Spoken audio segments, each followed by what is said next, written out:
Now, what has always interested me about the way rap factors, or drill, to a far lesser extent grime, factors into the general cultural ambience, is that never, ever, ever is any type of responsibility attributed to the companies that sell the product.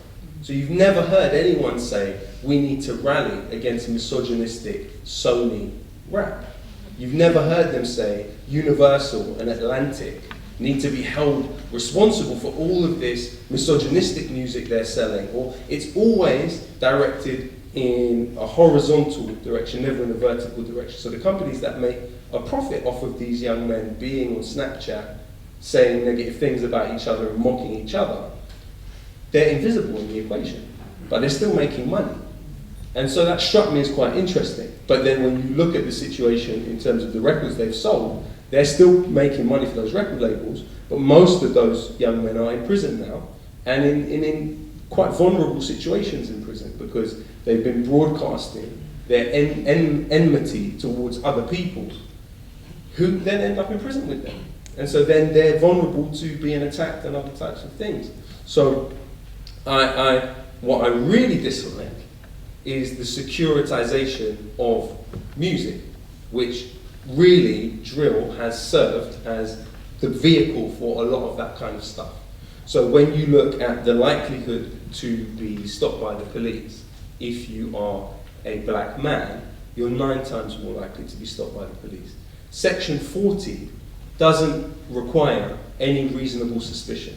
Exactly the same way as Schedule 7 Terrorism Act does not require any reasonable suspicion. Exactly the same way as the sus laws were. They didn't require reasonable suspicion. And there's a long trajectory of British legislation that is rooted in laws that were applied in places throughout the empire that were then applied here in terms of that stopping of people. We have something called the gangs matrix. That has nothing to do with anyone that has committed crime. What it is it's a massive database of names of people that are believed to be several degrees even removed from people involved in gang crime.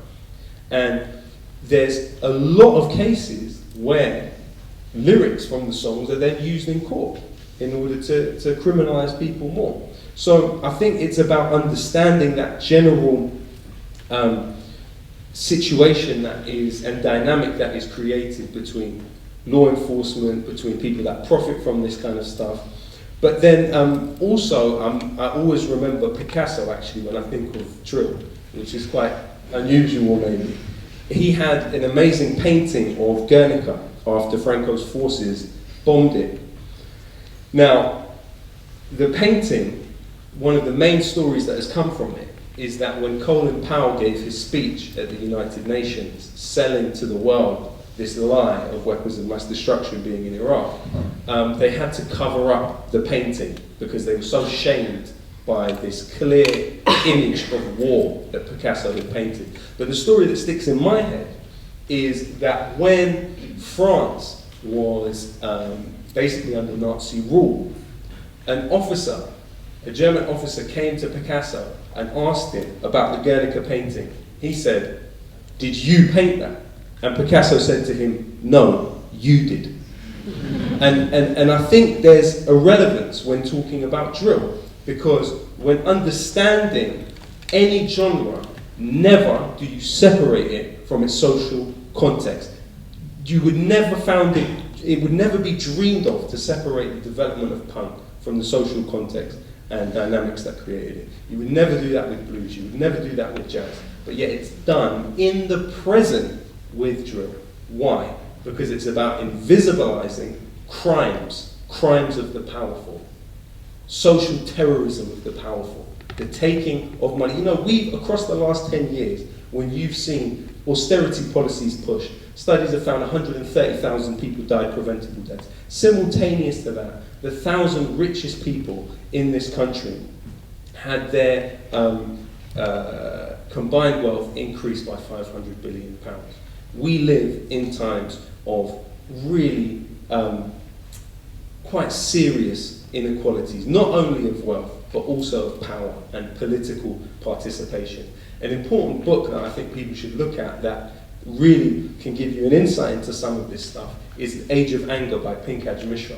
Because what he speaks about is that when people are sold an idea of what they can aspire to, but yet cut off from being able to obtain it, they turn to nihilism.